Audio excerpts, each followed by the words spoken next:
Si le peuple aujourd'hui décide que Félix Tshisekedi puisse continuer à gérer, qui suis-je pour s'opposer? Le peuple va décider comment? J'ai dit si le peuple décide, qui suis-je pour m'opposer? Mais comment? Mais la Constitution est claire. La Constitution, lisez l'article 5. La Constitution vous dit le peuple reste souverain. Tshisekedi lui-même se remet au peuple. Il n'y a que les soi-disant opposants qui pensent qu'ils sont spéciaux. Surtout que position c'est au pluriel. J'ai vu ces clics qui pensent que ce sont des personnes modèles. Pendant que les Congolais, nous maîtrisons mieux ces gens. L'UDPS, c'est un parti politique. Comme parti politique, vous n'allez pas nous refuser de donner notre point de vue. Vous n'allez pas nous refuser la réflexion. L'UDPS est resté sur une voie de changement de la Constitution. Pourquoi on doit changer la Constitution? Lisez l'histoire de cette Constitution que nous avons. Elle dit quoi, cette Même sur le plan légal, les gens qui ont fait à ce que cette Constitution soit mise en place n'avaient aucun mandat du peuple. Mais le Parlement là était le Parlement de la transition voté par qui? Avec les mandats de qui? Ils n'étaient pas votés, ils avaient le mandat de qui? le peuple. Comment? Parce qu'ils étaient les représentants de structures de partis politiques. Parce que vous savez, nous sommes venus dans quel contexte?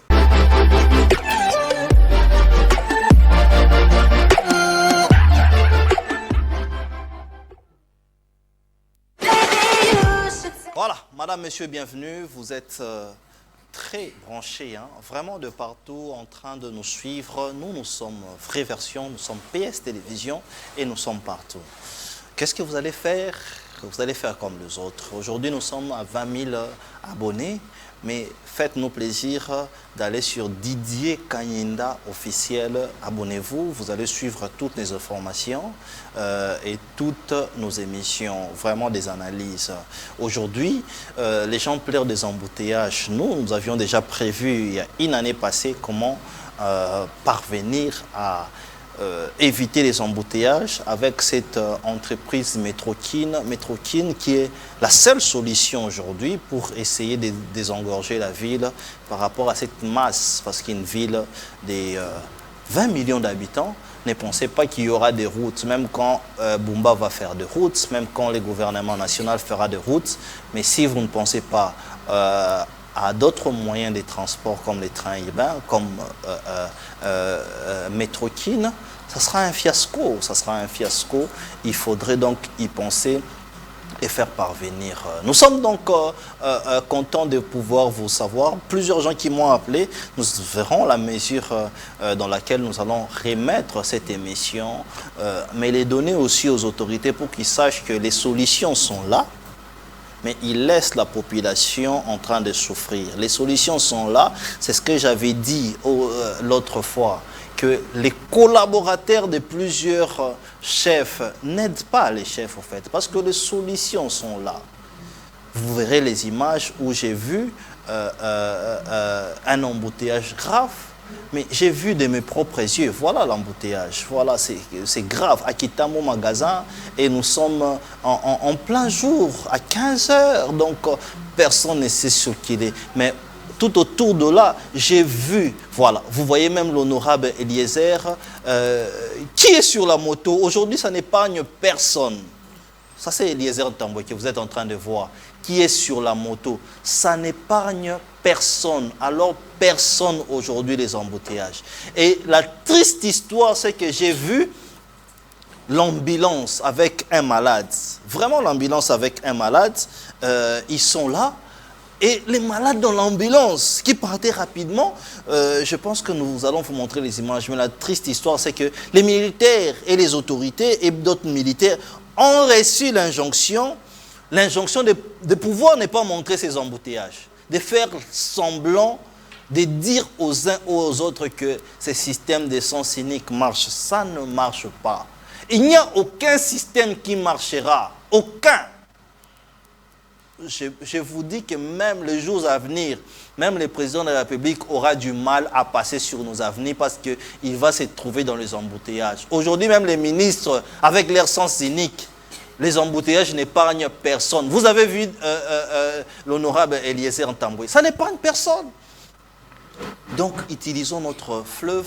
Regardez, ça, ce sont des députés nationaux. Un député national, il a sur lui plus de 50 000 voix. Mais il est sur la moto parce qu'il n'y a pas de route. Comment il va faire? Il n'y a pas de route.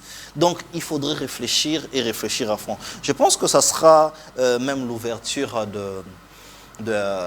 des sujets du jour parce que même mes invités qui sont obligés de rouler carrosse, ils sont en veste, mais je peux vous dire qu'ils sont venus en moto. J'aurais pu prendre des images et je vais vous montrer. Je reçois donc Papi Mouya de l'UDPS et Évariste Tshisekedi qui est du parti Orange. Bien évidemment, ils sont de l'Union Sacrée. Mais nous allons parler pays, nous allons parler de la projection de 10 ans à venir. Qu'est-ce que nous pensons de ces Congos? Est-ce que la solution serait les changements de la Constitution? Est-ce que la solution serait des élections? Donc nous allons réfléchir. Mais nous allons réfléchir ensemble. Mettez-vous, prenez les papiers, les stylos, écrivez-nous, participez à l'émission. Papi Mouya, bonsoir. Bonsoir, confrère Didier. Bonsoir à mon co-débatteur. Bonsoir. Bonsoir à tous ceux qui sont en train de nous suivre.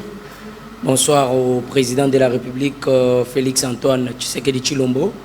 Je l'ai toujours dit, ça a toujours été une fierté pour nous de venir parler République, de venir réfléchir par rapport aux solutions qu'il faudra mettre en place pour permettre aux Congolais, les jours à venir, de vivre bien, comme le président de la République l'a toujours souhaité. Le problème que nous sommes en train de poser ici ne concerne pas toutes les provinces. Il faut le préciser. Okay. Toutes les provinces n'ont pas le même problème. Les problèmes, c'est différent. Toutes les provinces n'auront pas les mêmes solutions.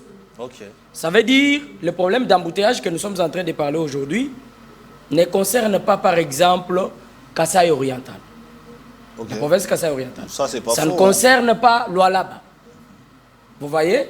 Mais si, au fond, vous essayez d'étudier ce qui se passe à Kinshasa, oui, vous allez voir que tout le monde est pour quelque chose. Tout le monde. Tout le monde. En commençant par le chauffeur. Parce que ce sont eux le premier usager de la route. Il vous suffit de voir comment on conduit à Kinshasa pour que vous soyez mal à l'aise ou gêné. Il suffit de voir comment la police de circulation routière que nous avons en route, comment ils vous font des choses pour trouver la cause de tout ce que nous avons comme embouteillage aujourd'hui. Il vous suffit de voir comment certaines autorités conduisent à Kinshasa. Mais allez-y à Lualaba avec Madame Fifi Masuka. Vous allez voir que tout est en ordre. Okay. Les choses sont vraiment bien fixées. Les chauffeurs, c'est ce qu'ils doivent faire. Le roulage, c'est ce qu'ils doivent faire. Les piétons savent qu'il y a des actes que nous ne pouvons pas accéder. Vous voyez que les choses sont très propres. Mais une dame qui a dirigé Lualaba, et quand vous regardez même sur le plan construction et autres, vous vous dites, le nombre de gouverneurs que nous avons eu en République démocratique du Congo, voir une femme capable d'aller ou d'apporter des solutions dans une province comme Lualaba, il y a de quoi l'apprécier. Okay. Ici, le plus grand problème, c'est ce que je venais de vous citer. Mais Daniel Bumba est gouverneur, il n'y a pas eu d'année. Okay. Il faudra accepter qu'il est en train de se battre pour que les choses puissent marcher. Ça, c'est une réalité. Vous avez parlé d'essence unique. Une idée étudiée. Moi, j'aurais appris que beaucoup de gens apprécient l'idée d'essence unique. Je me sens un peu mal à l'aise lorsque vous me dites que ça ne passe pas. L'idée d'essence unique, ce n'est pas appliqué partout, non. Comme quand je viens de Limité, je suis de Limité. Pour quitter Limité, arriver ici, en tout cas, ça n'a pas été facile. Okay. Mais je dois saluer ici le travail qui est fait au niveau de Willery, aujourd'hui même. ils ont placé des barres qui ont séparé le gens qui quittent de la ville et ceux-là qui vont vers la ville. Vous allez vous rendre compte que de ce côté, il n'y a pas assez d'embouteillage. Mais ici, le plus grand problème, c'est au niveau de Pont-Gabi. Quand vous arrivez au niveau de Pont-Gabi, parce que Pont-Gabi, c'est le centre, vous allez vers Tchangou, aéroport et autres, oui. Le travail qui est fait par la police qui s'y trouve n'est pas appréciable. Nous l'avons toujours dénoncé, confrère Didier. Okay. Qu'est-ce qui fait à ce que quand il y a des cadres républicains sur nos routes, il n'y a pas d'embouteillage? Quelle est cette stratégie qu'elle apporte que la police de circulation routière ne peut pas apporter? Aujourd'hui, ils sont beaucoup trop dans les arrêts des motos que dans le travail qu'ils doivent faire. Donc la police ne fait pas son travail. Quand il y a des gardes républicaines, il y a beaucoup plus la calmie en termes d'embouteillage. Vous n'avez qu'à voir quand le président de la République veut se déplacer. Quelques gardes républicains qui sont déployés sur la route. Je vous dis, tout est bien fait. Mais il est déjà arrivé que les chefs de l'État soient embourbés dans les embouteillages. C'est des cas rares. Ça arrive aussi partout. Ça arrive partout. C'est des cas très rares. Donc il y a des gardes. Ici, il faut ça ne marche quand même pas. Il faut fixer. Très bien. Alors, nous allons prendre donc Évariste Tshisekedi qui est du parti Orange. Évariste, non seulement que vous allez saluer les téléspectateurs, mais nous allons commencer par ce sujet d'embouteillage. Nous avons vu un honorable député national, on dirait Netiwewa et Toutaye. Donc c'est grave cette histoire de bouchons. Qu'est-ce que l'État doit faire? Est-ce que cette politique qui est suivie sont cyniques? Est-ce que va taper à côté de merci beaucoup, cher Didier. Je salue aussi mon co-débatteur, M. Mouya, ainsi que tous les téléspectateurs qui nous suivent et les internautes qui vont suivre au travers les plateformes des réseaux sociaux. Je les salue également. Je voulais ici déjà, moi-même je suis victime aujourd'hui de ces embouteillages. Vous avez pris la moto? J'ai pris la moto depuis la commune de Matete. J'ai pris la moto à 15 h pour arriver ici, pour arriver à Willery à 17 h passées. Donc vous comprenez que la voie n'est pas bonne. Mais j'ai entendu Mouya dire que les problèmes pour Kinshasa, pour les embouteillages, c'est tout le monde. C'est tout le monde, mais je pense que la responsabilité majeure est à l'État. Vous savez, quand on ne gère pas pour être applaudi ou bien pour être vénéré, mais on gère plutôt pour apporter les solutions aux problèmes. Vous savez, aujourd'hui nous sommes à l'Union Sacrée et c'est nous qui gérons. Nous avons cette responsabilité de bien gérer. Mais le problème des embouteillages, c'est l'autorité de l'État qui n'existe pas. Vous savez, il a cité le cas de Madame Fifi Masuka de l'autre côté à Kolosé. Mais pourquoi il ne parle pas aussi de Bumba, qui est un fils maison de l'UDPS, mais qui est incapable de gérer la vie de Kinshasa? Permettez-moi, c'est moi qui l'ai dit. Bumba est incapable de gérer la vie de Kinshasa. Effectivement. Il devrait faire quoi dans ce sens si précis? D'abord, ce n'est pas question qu'il devait faire quoi, mais qu'est-ce que lui avait pensé faire? Parce que nous connaissons que le problème des embouteillages à Kinshasa, ce n'est pas un problème qui date d'aujourd'hui. C'est un problème qui date depuis longtemps. Et qu'est-ce que lui avait prévu faire pour lutter, pour réduire les embouteillages? S'il avait prévu quelque chose, qu'il puisse mettre en application ce qu'il avait prévu. Donc Bumba n'a rien prévu. Mais écoutez, c'est ça que je dis. La solution, c'est peut-être les sons cyniques. Non, s'il vous plaît, si Bumba avait prévu quelque chose, il aurait mis sa stratégie en place et on aura apprécié. Mais s'il avait prévu, je dis, si peut-être les sons cyniques, c'était le plan de Bumba, je pense que ce plan a échoué. Parce que ce plan a montré les limites. Je vous dis ceci, cher Didier. La solution n'est pas les sons cyniques. Parce que les sons cyniques, ça donne l'avantage à une catégorie. Par exemple, le matin, ceux qui descendent vers la ville, mais ceux qui doivent retourner. Et aussi le soir, ceux qui quittent la ville, c'est vrai, ils sont un peu, ils ont la voie dégagée, mais ceux qui doivent aussi venir. Je prends la situation au niveau de Kitambo, magasin. On a désengorgé Ngouma, c'est sens unique, et après, c'est comme un système d'entonnoir. Voilà. Tous viennent se retrouver au niveau du magasin. Et de magasins pour monter, il y a des embouteillages monstres. Justement, à magasin, il y a des embouteillages Ce n'est pas une solution. Et d'ailleurs, je demande avec beaucoup d'insistance au commandant de la ville de faire appel à la garde républicaine. De demander secours. Votre co-débatteur de demander les secours de la garde républicaine. Pourquoi? Pourquoi la garde républicaine réussit? Parce que la garde républicaine vient avec l'autorité et la discipline. Nous l'avons vécu pendant... Il n'y a pas dans la police, il n'y a pas d'autorité et de la discipline là-bas. Je ne veux pas dire ça, mais nous constatons parce que si le conducteur et les agents de la route sont indisciplinés, mais c'est la police qui devait discipliner. Mais nous savons tous, cher Didier, comment se comportent nos polices de circulation routière. Comment ils se comportent? Ce sont des commandeurs de 500 francs, de 1000 francs. Là, on doit les dire dans tous les carrefours là. Combien de fois on a filmé le police de circulation routière? Au lieu de surveiller la circulation, au lieu de régler la circulation, mais ils sont plutôt tantôt en train de demander l'argent. En train de chercher les madés. Écoutez, est-ce que vous imaginez un D107 sans rétroviseur, sans clignotant, rouler librement, mais Évariste au bord de sa voiture parce qu'il a seulement chevauché, même pas chevauché, il est arrêté, mais il y a un D107 qui est là. On arrête un personnel pour défaut de clignotant, mais il y a un de ces 7 qui n'a ni clignotant, ni rétroviseur, mais qui roule sous les yeux de la police. C'est pourquoi je demande à Daniel Bumba et les commandants de la ville, pour ce temps ici, parce que bientôt là, dans 2 jours, ça serait le mois de décembre. Vous connaissez comment la sécurité, ça sera encore grave. Alors qu'ils demandent l'intervention de la garde républicaine pour apporter main forte à la police de circulation routière et à la police d'intervention rapide pour essayer de décompter ces choses. Parce que c'est pénible.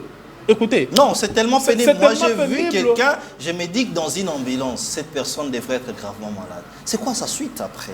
Mais les gens meurent, mais là, ce sont des morts que nous ne comptons pas. Ce sont des morts que nous ne comptons pas. Et c'est comme ça, nous prions, mais parfois il y a des choses qui ne doivent pas être décomptées par la prière, mais doivent être décomptées par la bonne gestion. J'étais aujourd'hui avec une femme enceinte qui me disait, elle a fait le pied le matin, depuis Hassan-Neuf jusqu'à la 2e rue. Vous imaginez une femme enceinte? Parce qu'elle ne voulait pas prendre la moto, vu sa grossesse, elle ne pouvait prendre la moto. Elle a fait le pied de Hassan-Neuf jusqu'à la 2e rue le Mété. Donc, ça, si on ne doit pas prendre ça à la légère, et on ne doit pas seulement se plaindre, nous gérons le pays, nous gérons la ville, on doit prendre des mesures qui pourront décompter cette situation pour apporter la solution, soulager le peuple. Très bien. Très bien. Donc, c'est des problèmes comme ça, c'est grave, c'est très grave. Alors, nous allons échanger aujourd'hui. Je pense qu'on a clos ces débats d'embouteillage. Nous en parlerons quand il faudra y revenir. Eu égard aux réalités, aux enjeux de l'heure, parapolitiquement, c'est le 2e mandat qui vient de commencer. L'UDPS parle du changement de la Constitution. L'opposition dit qu'il ne faut pas toucher la Constitution. Même dans l'Union sacrée, il y a des gens qui le disent lentement, hein. Mais tout le monde n'est pas d'accord parce qu'il n'y a pas de concertation. Par rapport à tout cela, quelle est la solution à prendre pour l'état de la nation? Parce qu'une nation, gérer une nation, c'est penser l'an prochain, penser les 10 ans à venir. Quelle est la lecture à faire sur les domaines clés? Justice, on va parler des états généraux de la justice, le développement du pays et tout ça. Nous allons parler de tout ça. Alors, les premiers intervenants qui commencent, c'est bel et bien Papi Mouya, qui aujourd'hui, j'ai fait un bon casting des gens qui réfléchissent, Papi Mouya. Les enjeux de l'heure aujourd'hui, la population se demande toujours Kende Wapi. Est-ce que vous qui gérez, vous projetez les 10 ans à venir? C'est vraiment une thèse que je vous laisse comme ça. Par rapport à tous les aspects clés du pays. Nous allons toucher la justice, nous allons toucher le social. Est-ce que vous pensez que vous qui êtes au pouvoir, vous assurez réellement? Touchons la Constitution. Est-ce que vous pensez que les changements de la Constitution, c'est la solution pour les années à venir, les 10 ans à venir? Vous avez 5 minutes pour développer. Merci beaucoup. Je crois que, comme vous venez de le dire, nous avons intérêt à réfléchir, permettre à ceux qui nous suivent de pouvoir mieux comprendre ce que nous sommes en train de faire. Il faut premièrement vous poser la question pourquoi l'UDPS et le président de la République, surtout l'UDPS, pourquoi avons-nous demandé qu'il y ait changement de la Constitution? Voilà. Je crois que c'est un sujet qui a fait débat pendant un long moment. Voilà. Mais il faudra ici qu'on puisse dire les choses d'une manière qui est claire et nette. La Constitution que nous avons aujourd'hui en République démocratique du Congo n'est pas adaptée à nos réalités. C'est vrai. Je vais donner certains exemples, confrère Didier. Allez-y. Est-ce que nous sommes fiers, vous et moi, quand nous regardons la façon dont les élections des gouverneurs et des sénateurs s'organisent dans votre pays et mon pays? Sommes-nous fiers de voir comment les choses se déroulent? Sommes-nous fiers de voir cette guerre qu'il y a régulièrement entre les députés provinciaux et les gouverneurs de province? Est-ce que nous sommes fiers? Est-ce que nous pouvons regarder le peuple? C'est vrai que les gens peuvent toutefois s'opposer au changement. J'aimerais bien parler, j'aimerais bien qu'ils s'opposent au changement de la Constitution. Oui. Mais je trouve anormal que les intellectuels, que les professeurs d'université, que ceux-là qui sont censés donner des bonnes notions à certains Congolais puissent tomber bas. Vous avez vu, vous avez suivi avec moi les clics des soi-disant opposants qui ont essayé de dire de n'importe quoi à notre peuple. L'article 218 est clair, autorise l'initiative de la révision de la Constitution au président de la République et le reste des membres, bien sûr. Oui. Mais en suivant les soi-disant donneurs de leçons, vous sentez qu'ils ont eux-mêmes un problème au niveau des réflexions. Parce que quand vous regardez tous ces gens qui refusent aujourd'hui qu'on ne puisse pas toucher à la Constitution, vous comprenez que ce sont des personnes qui ne font que vivre grâce à cette Constitution. Il y a les anciens députés nationaux. Oui. Il y a les anciens premiers ministres. Il y a les anciens présidents des assemblées nationales. Ok. Tous ces gens ne vivent que grâce à cette Constitution. Ça veut dire quoi? Ça veut dire qu'en République démocratique du Congo, un pays où un enseignant qui travaille debout à moins de 300 $, nous acceptons dans notre pays qu'un ancien député puisse toucher 1500 $. Mais qu'est-ce que ça va? Attendez, je vais arriver. Oui. Je m'attendais à cette question. Justement. Un ancien député qui ne fait pas rien. dans la Constitution. Permettez, je vais arriver. Oui. Ça, je parlais des députés. Ok. Ce n'est pas dans la Constitution. Je vais arriver, mon frère. Notez, je vais arriver là où je suis en train d'aller progressivement entre la Constitution et tout ce que je suis en train de dire. Permettez. Bon, allez-y. Vous avez aujourd'hui les anciens présidents de la République qui vous touchent au-delà de 680 000 $. Je donne les chiffres. Je suis à la télé. Maman Olive avait dit qu'il n'avait jamais vu cette Non, c'est vrai. Ce n'est pas qu'elle n'avait jamais vu. Oui, qu'elle n'avait Joseph jamais Kabila était payé. Il y a eu un problème qui s'est posé. Et même s'il y a un problème qui s'est posé, ce sont les dettes qui seront payées par la République. Ça, c'est la vérité. Le problème, quelle relation? Un problème d'arriéré, c'est ça? Effectivement. Un ancien président a un problème d'arriéré. Est-ce lui-même Kabila payé les gens? Est-ce que Olive peut avoir le courage de parler même de ça? Le président de la République aussi un problème d'argent. J'ai dit non, j'ai dit ceci. J'ai dit ceci. Il faut pas parler très fort. Déjà, depuis que Doudou Famba est au ministère des Finances, tout celui qui travaille pour la République a son salaire au moment opportun, à une date bien précise. Ça, vous et moi, on doit jeter des fleurs à Doudou Famba.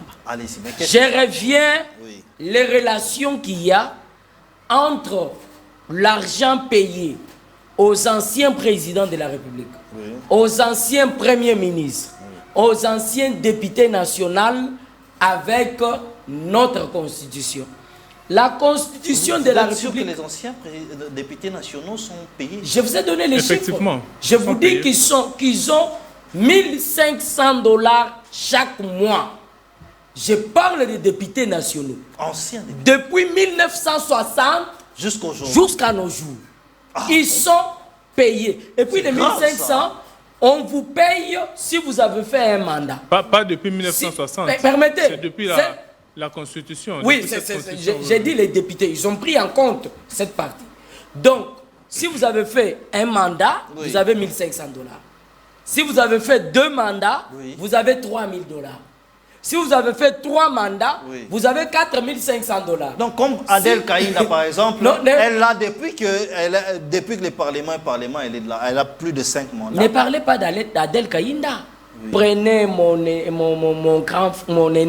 mon grand-père Mbosso, qui est là, ça fait plusieurs années. Faites-vous une étude normale de ce qui touche. Mais avant que je puisse établir la relation qu'il y a entre la Constitution et ces gens, nous sommes fiers d'être dans un pays où on parle d'un état de droit, mais les juges naturels des anciens premiers ministres n'est pas connu. Vous êtes fiers. Il y a un arrêt de la Cour qui dit que c'est la Cour constitutionnelle. Vous avez suivi la confusion, les tiraillements, cette bagarre qu'il y a eu sur le plan juridique pour que Mata Tamponio soit entendu. Vous vous rappelez? Très bien. Je vais établir la relation. La parole doit tourner. Je reviens. Permettez que je puisse établir la relation pour permettre à mon frère rapidement, parce que vous avez débordé d'une minute. Prenons la loi portant statut des anciens présidents de la République. Pour ne prendre que cela. Cette loi est votée au niveau de l'Assemblée nationale et renvoyée au niveau de la Cour constitutionnelle pour vérifier la conformité de cette loi et la Constitution. Toutes les lois que nous avons en RDC ne peuvent pas aller au-delà de la Constitution. Donc toutes les lois tirent référence à la Constitution. Bien qu'on n'a pas donné une idée claire sur les chiffres et les montants, mais leur référence, ça vient de la loi mère qui est la Constitution. Donnez la disposition de la Constitution, je vous ai donné, je vous parle je vous parle des lois portant statut des anciens présidents de la République. Cette loi, cette loi est votée au niveau de l'Assemblée nationale. Pourquoi on doit renvoyer cette loi au niveau de la Cour constitutionnelle? Parce que cette loi doit respecter la Constitution. Si cette loi ne respecte pas la Constitution, on ne doit pas l'admettre. Donc, tout ce qui se passe en RDC, ça d'ailleurs c'est ce que vous devriez savoir, tout passe par la Constitution que nous avons. Et si la Constitution est élaborée d'une manière qui est claire et nette, ça va permettre à la République de mieux avancer, sans ambiguïté, sans faire à ce que les dossiers Boukangalonzo, vous êtes avec moi ici, vous avez vu l'encouement qu'il y a eu. On renvoie Matata à la Cour de cassation, la Cour de cassation dit c'est pas moi. On renvoie à la Cour constitutionnelle, la Cour constitutionnelle dit que c'est pas moi. Tout ça c'est dit. Matata n'avait pas de juge. Oui, pendant un temps. Il n'avait personne pour les juger. Vous avez remarqué ça. Très bien. Alors, Évariste Tshisekedi, vous allez prendre la balle par rapport à tout ce qui est dit ici, mais laissez-moi vous relancer et vous poser la question qui est la thématique, qui est aux enjeux de l'ère actuelle. Quelle solution? Votre co-débatteur a touché l'aspect de la révision constitutionnelle. C'est aussi grave que ça que nous puissions ici savoir que les anciens députés sont... Donc, Zachary Bababa, peut-être qu'il est là. Il est député provincial, mais il est payé au Parlement ici. Il a 1500 $ de surplus. C'est lui qui est ministre, par exemple, comme... qu'est-ce que je peux citer aujourd'hui? Mbosso. Mbosso est plusieurs fois payé. Donc prenez le président du Sénat. Le président du Sénat. Est-ce qu'il faut de loi ou il faut aller jusqu'au changement de la Constitution pour essayer de résoudre ces problèmes qui énervent, qui intéressent la population? Vous avez aussi 7 minutes comme votre co-débatteur. Merci beaucoup, monsieur le journaliste. Je vais répondre à votre question, mais permettez-moi un peu de faire de petites répliques parce que ça ne demande pas beaucoup de mots pour essayer de recadrer mon co-débatteur. Oui. Vous savez, le loi qu'il a évoqué pour les anciens présidents de la République, pour les anciens députés, sénateurs, mais écoutez, ces lois pour être modifiées, ça ne demande pas un référendum. Ça demande juste que de nouvelles lois soient votées au niveau de l'Assemblée nationale pour abroger les lois antécédentes. OK. Les lois précédentes. C'est-à-dire, aujourd'hui, nous, l'Union sacrée, nous avons la majorité au Parlement, vrai ou faux, vrai. Mais pourquoi nous ne votons pas de nouvelles lois qui vont abroger les anciennes lois Mouya? C'est la question.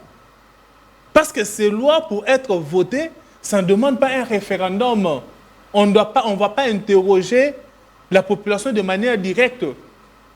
Ça serait de manière indirecte via le représentant du peuple qui sont les députés. Et d'ailleurs, nous, l'Union sacrée, nous avons aujourd'hui la majorité absolue. OK. Donc, c'est-à-dire, si nous voulons mettre de côté ces lois, nous pensons que ces lois sont budgétivores, la caisse de l'État est dépouillée pour payer les anciens députés, les anciens présidents, tout ça. Mais la moindre des choses, c'est quoi? Initier des lois. Initions, parce que nous sommes de l'Union sacrée, initions des lois pour abroger les anciennes lois. C'est la moindre des choses. Parce que quand vous dites que ces lois sont conformes à la Constitution, il est vrai que ces lois doivent se conformer à la Constitution. Mais vous pouvez me donner la disposition constitutionnelle qui définit les émoluments de l'ancien député ou la disposition constitutionnelle qui permet de payer tous les anciens députés?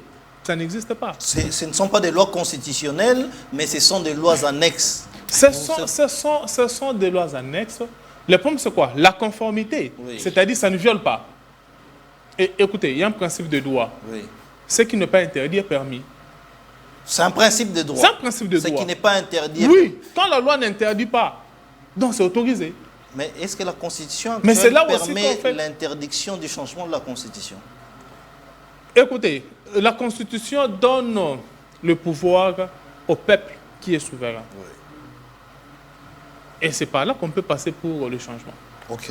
Mais par rapport à votre question, oui. Cher Didier, nous devons savoir ceci. Oui. Nous, cette génération, quand je dis cette génération, c'est aussi avec mon frère Mouya qui est en face de moi. Oui. Nous avons une responsabilité pour les générations futures. Donc, c'est-à-dire, nous devons baliser le chemin pour permettre à nos enfants et à nos arrière-petits-fils d'hériter un Congo meilleur, un Congo fort, un Congo prospère, qui ne restera pas seulement des slogans, mais réellement la prospérité qui sera avec la paix qui sera vécue. La responsabilité du Congo de demain incombe aujourd'hui aux partis politiques. OK. Parce que ce sont les partis politiques qui ont comme objectif principal la conquête du pouvoir. Oui. Conquérir le pouvoir et les garder le plus longtemps possible, donc se pérenniser au pouvoir. C'est parmi les objectifs premiers d'un parti politique. Mais écoutez, quand les partis politiques ont pour objectif la conquête et garder le plus longtemps possible le pouvoir, le parti politique devait penser, quand nous allons faire cette conquête et que nous devons garder ce pouvoir le plus longtemps possible, oui. Ça serait en apportant quelle solution à la population? Donc les partis, vous allez tout droit pour dire que les motifs ou les raisons cachées de quelques partis, notamment le pouvoir en place, c'est de garder les pouvoirs les plus longtemps possible. Non, mais c'est tellement élémentaire. Alors que vous êtes politique, vous savez que tout parti politique les dit clairement qu'ils vont à la conquête du pouvoir et les conserver le plus longtemps possible. En quoi ça dérange? Notamment plus que je rappelle que vous êtes de l'Union sacrée. Oui, ça doit vous arranger. Oui. Nous sommes un parti politique. Je suis du parti Orange. Oui. Nous avons comme objectif aussi la conquête du pouvoir et les garder le plus longtemps possible. Ouais, vous avez déjà le pouvoir en étant dans la famille du pouvoir. Pas en tant que parti politique. Là, vous mettez nos ambitions en tant que parti de politique de côté, non.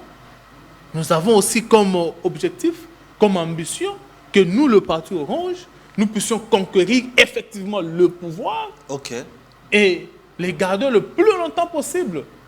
Le plus longtemps possible. Effectivement. Mais en faisant quoi dans ce sens-là? En modifiant quelques articles constitutionnels qui pourra permettre à celui qui sera à la tête de pouvoir postuler encore? Pas nécessairement. Mon père se pérenniser au pouvoir en apportant les solutions à la population. En apportant les solutions idoines aux problèmes de la population. Et quand on est aimé, quand le parti Orange est aimé par la population, il peut se faire qu'aujourd'hui, c'est le président Fiyundo Noboni qui est président de la République. Et après ces 2 mandats, comme le dit la Constitution, Évariste Tissouara sera candidat du parti Orange. Et comme le parti Orange a bien géré, la population votera pour le parti Orange. Très bien. Alors, là où je dis la responsabilité du parti, c'est quoi?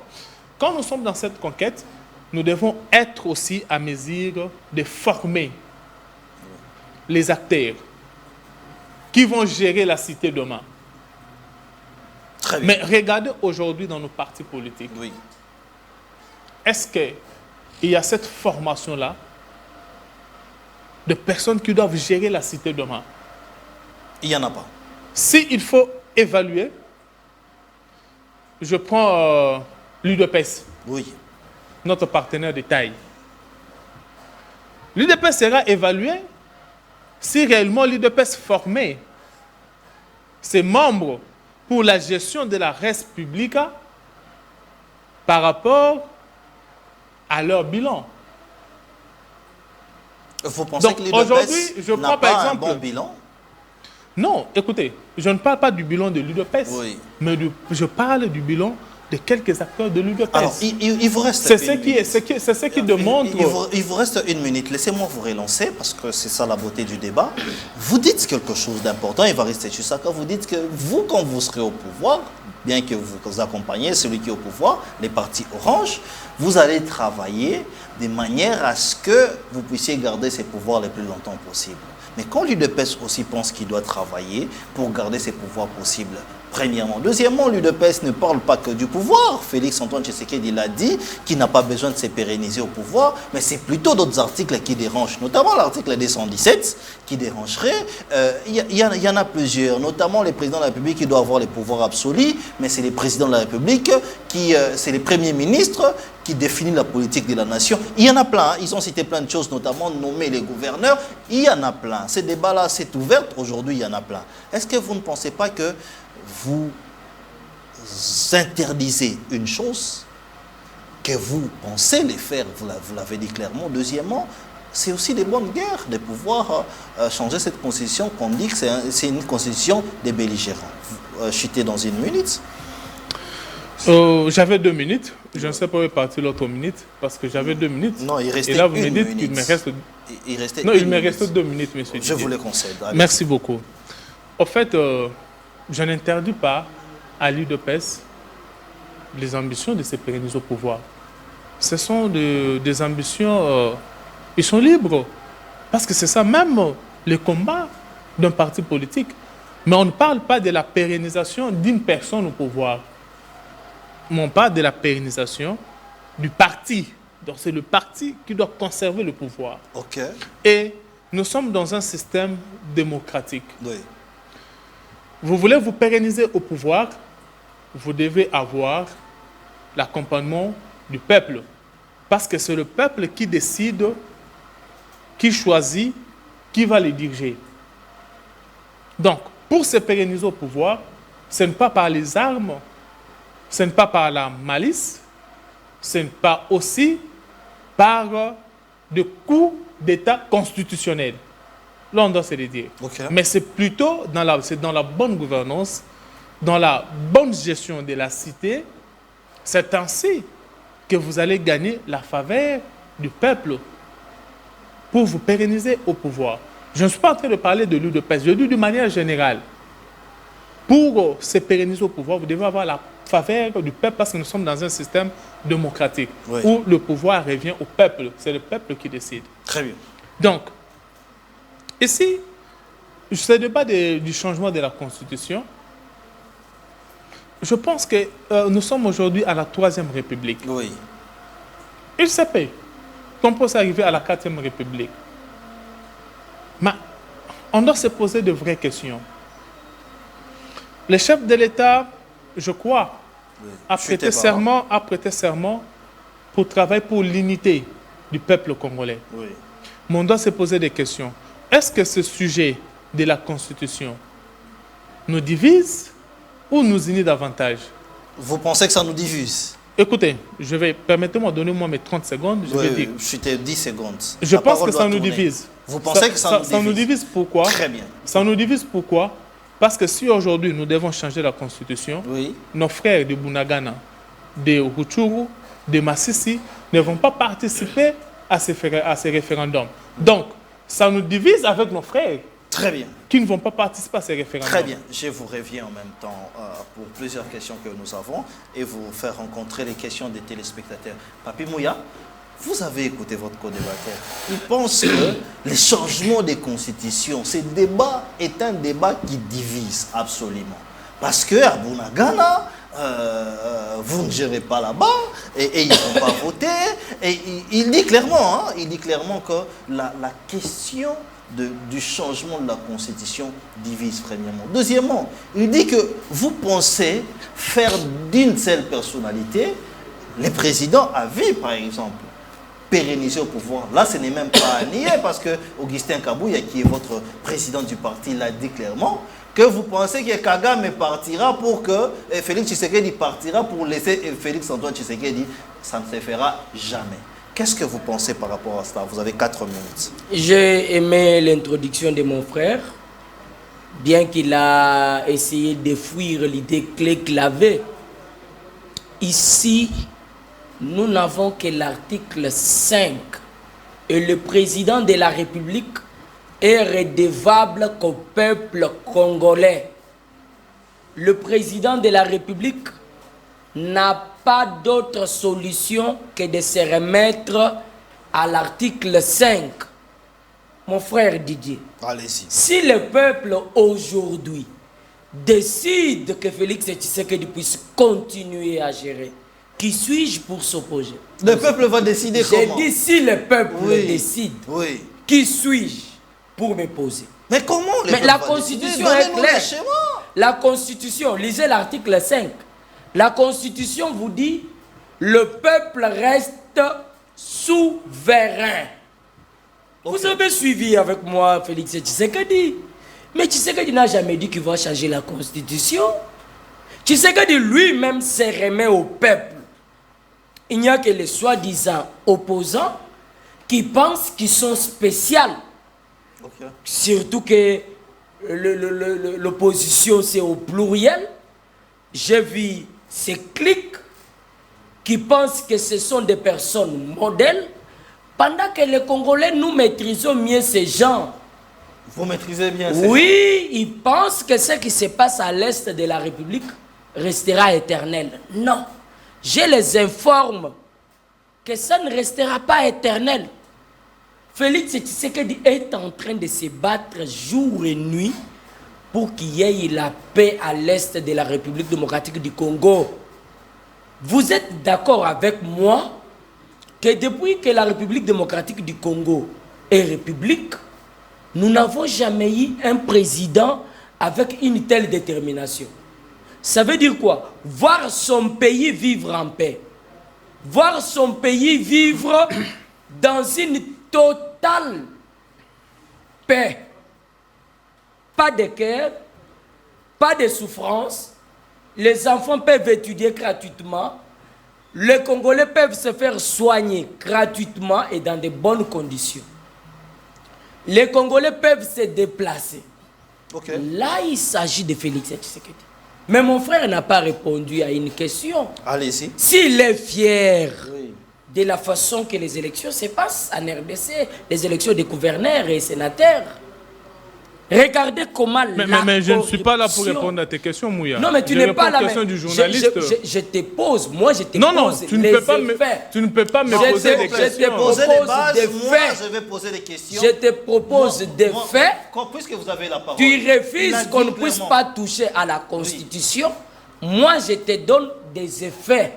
Très bien, mais je refuse d'aller dans le vide. Cela nécessite une révision constitutionnelle ou même les révisions de loi, c'est ce qu'il a dit. Vous avez Pourquoi suivi? Vous ne pensez pas de la révision, mais plutôt des changements. Nous là, c'est qui? Vous avez dit, vous avez commencé une campagne qui dit clairement qu'il faut changer la Constitution. L'UDPS, c'est un parti politique. Oui. Comme parti politique, vous n'allez pas nous refuser de donner notre point de vue. Vous n'allez pas nous refuser la réflexion. Okay. L'UDPS est resté sur une voie de changement de la Constitution. Oui. Pourquoi on doit changer la Constitution? Lisez l'histoire de cette Constitution que nous avons. Oui, elle dit quoi, cette Même sur le plan légal, oui. Les gens qui ont fait à ce que cette Constitution soit mise en place n'avaient aucun mandat du peuple. Mon frère Tshisekedi est conscient de ce que je dis. C'est faux. Oh c'est là. Faux. Oui, c'était le Parlement de la transition. Oui, c'était le Parlement là. C'était le Parlement. Les parlements de la transition votés par qui? Avec les mandats de qui? Ils n'étaient pas votés. Ils avaient les mandats de qui? Le peuple. Comment? Parce qu'ils étaient les représentants de structures de partis politiques. Parce que vous savez, nous sommes venus dans quel contexte? Permettez. Qui doit représenter le peuple? C'est celui que le peuple a mandaté. C'est ça la logique. Vous pensez que si le peuple ne vous a pas remis le mandat, vous le représentez sur le bâtiment. Donc vous pensez que Olivier Kamitatou qui passe sur RFI, qui dit que, en tout cas, j'étais président de l'Assemblée nationale pendant que cette constitution a été mise en place, il n'avait pas les mandats. Mais les mandats de qui puisse me dire? Olivier Kamitatou a été voté par qui?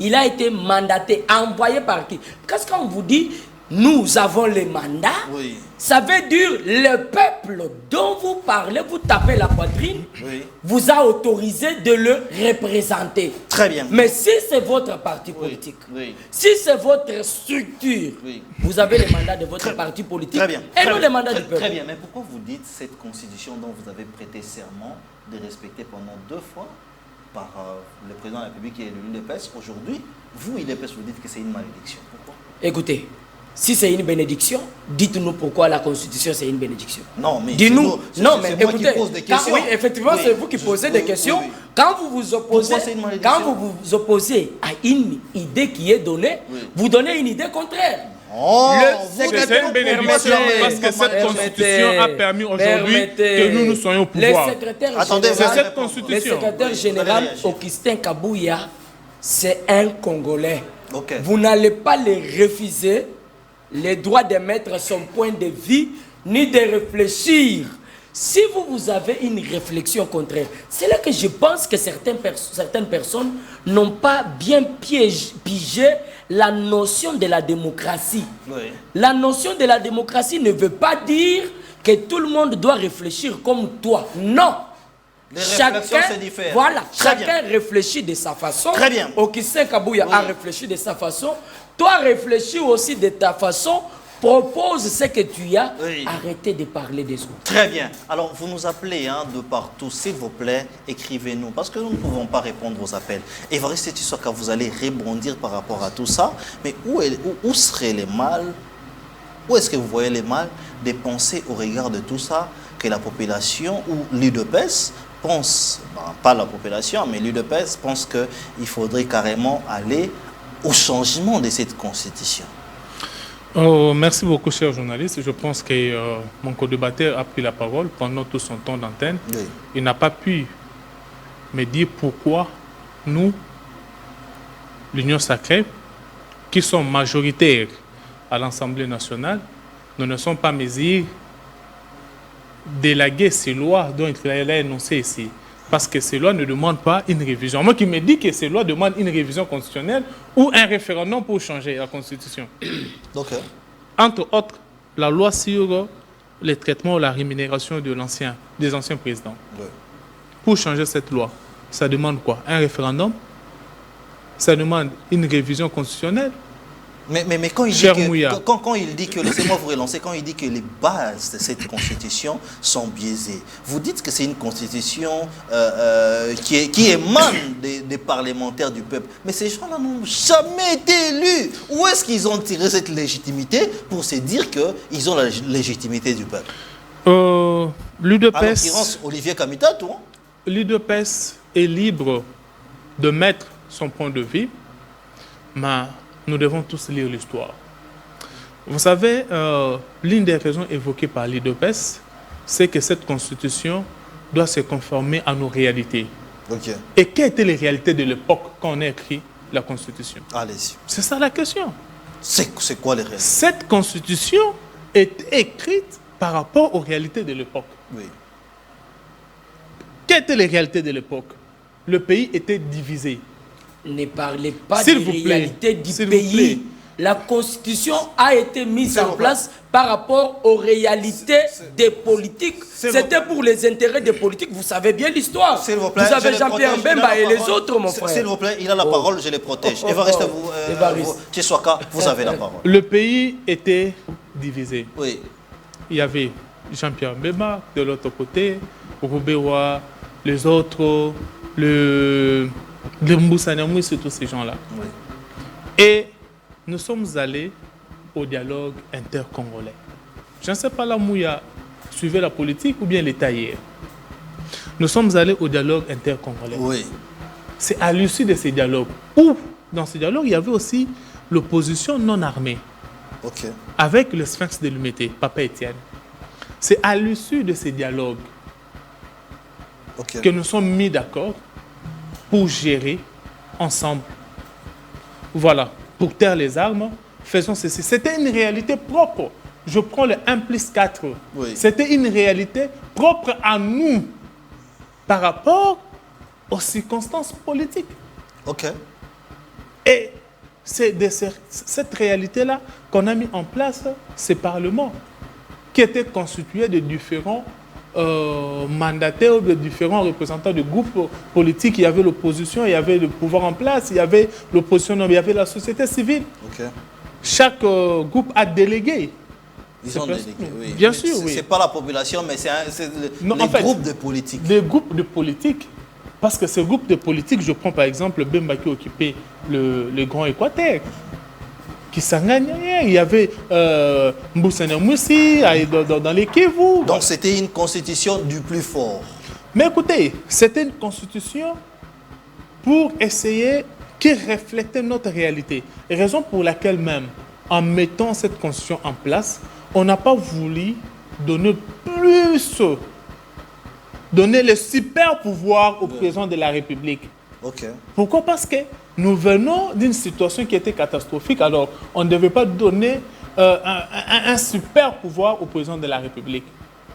C'est comme ça que nous sommes allés avec ces parlements bicaméral, nous sommes allés avec le Premier ministre, c'est lui qui est redevable devant le Parlement. Oui. C'était par rapport à nos réalités.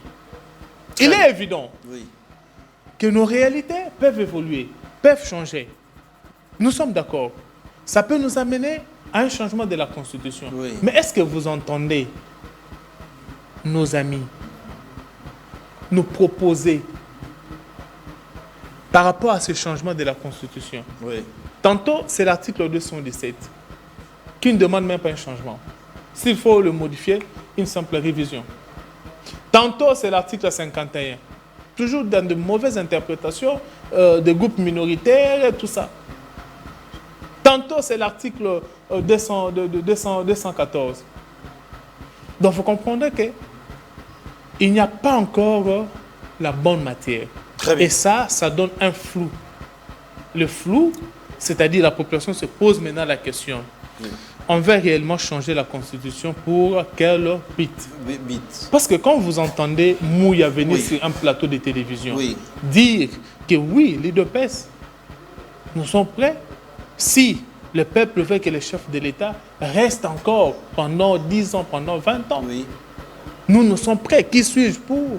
Mais nous devons respecter nos lois. C'est Très le bien. moindre de choses. Très bien, très bien. Et ça donne l'intention. Je vais vous poser une petite question. Après, nous allons aussi toucher un autre aspect qui est majeur de la République. Nous allons parler du résultat des États généraux de la justice. Hein. Nous devons en parler.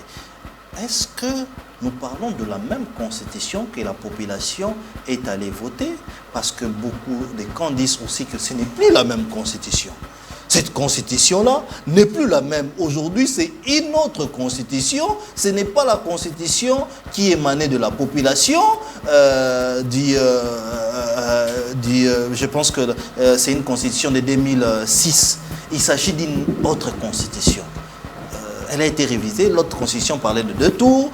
Celle-ci a été tripotée de toutes les manières. Écoutez, cher Moses, cher Didier. Cette constitution que nous avons, elle est restée la même. On n'a pas changé de constitution. Ah bon? Oui, effectivement. Elle est restée la même. Oui. Pourquoi? Parce que s'il y avait eu changement de constitution, nous serons déjà à la 4e République. Oui. Et si nous sommes à la 3e République, c'est-à-dire nous sommes encore sous cette constitution de 2006 Très bien. qui a été votée par un référendum. Oui, c'est la moindre de choses. C'est une information qui est négligeable. Oui. Parce que là, il s'agit de révision. Quand on révise une constitution, on ne change pas la constitution. Très bien. Ce sont des modifications par rapport aux réalités ou aux enjeux de l'ère. Par exemple, la révision en 2011, 2009 ou 2010 par rapport aux élections à un seul tour. Très bien. Mais c'était motivé. Les élections en 2006 ont été financées à plus de 50% par la communauté internationale. OK. Et en 2011, la communauté internationale nous a dit que nous devons nous-mêmes financer. Oui. Mais quels sont les préalables pour aller au changement de ces élections-là? Est-ce que vous avez peut-être des recommandations, des préalables, ou avant d'y aller, voici les schémas qu'il faut faire? Écoutez. Parce que l'opposition dit non, niet. Vous êtes à l'Union sacrée. Est-ce que vous avez des préalables ou vous dites aussi non? Écoutez, je ne suis qu'Évariste Tshisekedi. Voilà. Ma voix n'est pas plus prépondérante que la voix des autres Congolais. Oui. Les Congolais est souverain. Oui. Le peuple congolais est souverain. C'est lui qui peut se décider. Okay. Mais écoutez, par la voie du référendum. Écoutez, malgré la souveraineté du peuple congolais, cette souveraineté ne permet pas au peuple congolais de réviser la constitution pendant l'état de siège. Très bien. Donc la révision, c'est un autre dossier. S'il vous plaît, Oui. s'il vous plaît. Et La souveraineté du peuple congolais ne permet pas au peuple congolais de changer de constitution pendant que l'autre partie du territoire est occupée, parce que la souveraineté ne revient pas à un seul groupe de Congolais, mais revient à tous les Congolais. Il doit lire l'article 5 dans son entièreté. Très bien. La souveraineté revient au peuple congolais, pas à une fraction du peuple. Très bien. Vraiment, je suis en difficulté parce que nous atterrissons presque à la fin de l'émission, mais vous avez encore 2 minutes, et puis nous allons clore l'émission. Papi Mouya, vous avez écouté, peut-être que vous allez encore rebondir, mais nous avions choisi un autre sujet qui était les États généraux de la justice. Un petit commentaire, est-ce que les résultats de ces assises ont été une réussite ou un échec? Vous avez 2 minutes. Hein. Si vous allez rebondir, c'est dans vos 2 minutes, puis nous allons clore l'émission. Je crois que le souci d'avoir un Congo où l'état des droits est assis vient du président de la République, Félix-Antoine Tshilombo Tshisekedi. Okay. Et je crois qu'aujourd'hui, au regard de tout ce que nous sommes en train de vivre, il y a de quoi faire appel au président de la République, qui est le magistrat suprême. Okay. Il y a des choses qu'on doit apprendre à dire clairement. Ça ne va pas entre le magistrat et le ministre de la Justice. Pourquoi ça ne va pas? Vous avez suivi les dossiers Firmin Vondé. Oui. Les dossiers d'achat d'appartements de plus de 900 000 oui. euros. Il n'a pas le droit de s'acheter une parcelle? Mais la question que nous nous posons, nous tous, oui. Firmin, c'est un Congolais. Un ancien Congolais qui a travaillé pendant 30 ans. Vous avez vérifié dans les comptes de l'État, oui. il y a eu fuite ou vol. est-ce que Firmin Vonde a-t-il volé l'argent de la République pour s'acheter l'immeuble? Est-ce qu'il y avait urgence pour que le ministre de la Justice puisse mettre à la place publique un communiqué, ces communiqués, ou il a mis même une équipe en place pour suivre il instruit l'ANER. Est-ce qu'il a le pouvoir d'instruire même l'ANER pour suivre Firmin Vonde, qui dit clairement que l'argent que je me suis octroyé une parcelle ou un immeuble, je l'ai emprunté dans telle banque, un montant tel qui est directement viré. Vous comprenez déjà qu'à partir de ça, ça démontre qu'il y a des conflits. Le conflit, pour se constater, il faut voir l'évolution qu'il y a entre les ministres de la Justice et le corps magistral. Ça ne va pas. Je n'ai pas aimé. J'ai accompagné Constant Moutamba au début, mais à un moment, je me rends compte que Constant Moutamba se laisse beaucoup trop emporté dans des baises inutiles. Je n'ai pas aimé. Mais je n'ai pas aimé. Dites-moi, c'est le pourquoi Constant Moutamba pourra mettre sur la place publique cette lettre. Mais dites-nous pourquoi il est fait. Est-ce que Constant Moutamba a derrière lui des idées d'écraser les corps magistrats? Est-ce qu'il y avait eu des détournements pour qu'il puisse mettre une commission en place? Firmin Vonde, c'est un Congolais qui a travaillé pendant plusieurs années, qui a une famille et qui est allé même prendre l'argent à la banque. Je n'ai pas personnellement compris pourquoi Constant Moutamba peut y mettre même une commission. Ils suivaient quoi? Est-ce que ce n'est de la mauvaise foi d'un ministre? Ils doivent enquêter sur base de quoi? Il dit aussi dans ses communiqués qu'il a suivi l'information via les réseaux sociaux. Nous allons en parler. Ces dossiers, nous allons en parler. Évariste Tshisekedi, vous avez aussi 2 minutes, vous allez clore. Est-ce que les États généraux de la justice ont pondu un bon résultat ou c'était nul à la fin? Vous avez suivi votre co-débatteur qui dit clairement qu'on dirait que le ministre de la Justice est un populiste et qui derrière lui, il cherche le buzz. Un magistrat qui a une carrière de plus de 30 ans, c'est normal qu'il puisse octroyer un immeuble de ces prix-là, d'autant plus qu'il a cherché un prêt bancaire. Allez-y. Merci beaucoup. Je vais répondre à cette question, cher Didier, mais permettez-moi de lire l'article 5 de notre Constitution, précisément l'alinéa 2. Très bien. Alinéa 1 d'abord. La souveraineté nationale appartient au peuple. Tout pouvoir émane du peuple qu'il exerce directement par voie de référendum ou d'élection et indirectement par ses représentants. Alinéa 2. Mouya. Prête attention à ce que je vais dire. Aucune fraction du peuple ni aucun individu ne peut s'en attribuer l'exercice. Donc, aucune fraction du peuple ne peut s'attribuer l'exercice de la souveraineté. Donc aujourd'hui, la fraction du peuple, qu'elle soit majoritaire ou minoritaire, ne peut pas s'octroyer cette souveraineté. Donc nous ne pouvons pas ici parler de souveraineté du peuple pendant qu'il y a une autre partie du peuple qui n'est pas concernée. Quand on parle de la minorité, c'est de quelle minorité qu'on parle? Non, quand je parle de cette minorité qui n'est pas concernée, c'est les territoires qui sont occupés. Donc, il vous reste 1 minute. Par rapport à cet article, nous ne pouvons pas parler des référendums parce qu'il y a une partie du peuple qui ne sera pas concernée. Très bien, allez-y. Par rapport aux États généraux de la justice, je pense que la conclusion de professeur Baatulukwebo reste la meilleure. Il y a un problème d'homme. Écoutez. Constant Moutamba n'est pas à la place qu'il faut? Constant Moutamba fait très bien son travail. Ah bon? Bien qu'il a un peu une dose de populisme, mais il fait bien son travail. Qu'est-ce qu'il a fait déjà comme travail? Oui, le courage, oui. Mais qu'est-ce qu'il a fait le travail? Déjà, libérer les Koulouna, vous parlez des États généraux de la justice. Justement. C'est un travail qui avait pour but de résoudre le problème de la justice. Mais les conclusions. Quand les magistrats disent qu'ils ont falsifié les conclusions. Mais c'est ça. Donc ça remet en cause tout le travail de Moutamba. Ça remet en cause pas le travail de Moutamba, mais ça remet la cause, le travail de tous ces individus qui ont participé à ces États généraux. Écoutez, Invité par Moutamba. Les problèmes d'abord, c'est quoi, monsieur le journaliste? Oui. Dans ces pays, il faut qu'on puisse activer ces mécanismes. C'est-à-dire, on doit connaître les salaires de chaque personne qui travaille pour le compte de l'État. En commençant par le président de la République jusqu'au dernier huissier. Et chacun, quand il occupe un poste, doit déclarer ce qu'il a comme patrimoine. Et ça permettra à la justice d'établir la traçabilité en cas d'accusation comme celui du procureur général de la Cour de cassation. Mais il dit clairement qu'il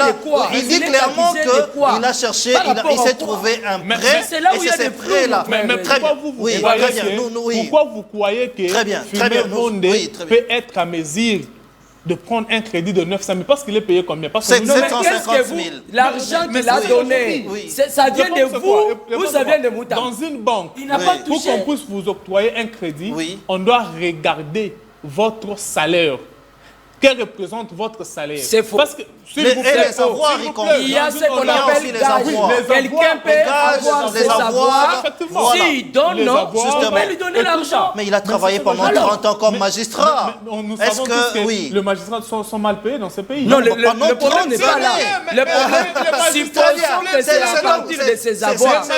Supposons qu'il a assez de maisons et qu'il accepte de remettre les documents de ces maisons. Très bien. Alors, comment on peut mettre sur place public des documents qui créent des troubles? S'il vous plaît, laissez-moi. Alors, il faut rester juste là. Dans ces cas, j'ai accompagné Moutamba, mais il faut au moins reconnaître qu'il est tombé bas par rapport à ces dossiers. Il n'y avait rien d'y mettre un communiqué. Très bien. Laissez-moi désannoncer, nous sommes donc arrivés à la fin de l'émission. Moi, je suis pour et je soutiens que les dossiers soient clairs et que nous puissions respecter aussi ces magistrats qui travaillent avec beaucoup d'amour du pays. Et je pense qu'avoir 30 ans de carrière, c'est beaucoup. Moutamba n'en a pas 30 ans de carrière en termes d'expérience. Nous vous laissons donc par cette note d'échange de débats. C'est comme ça chez nous, Vraie Version. Restez branchés sur nos antennes. Au revoir.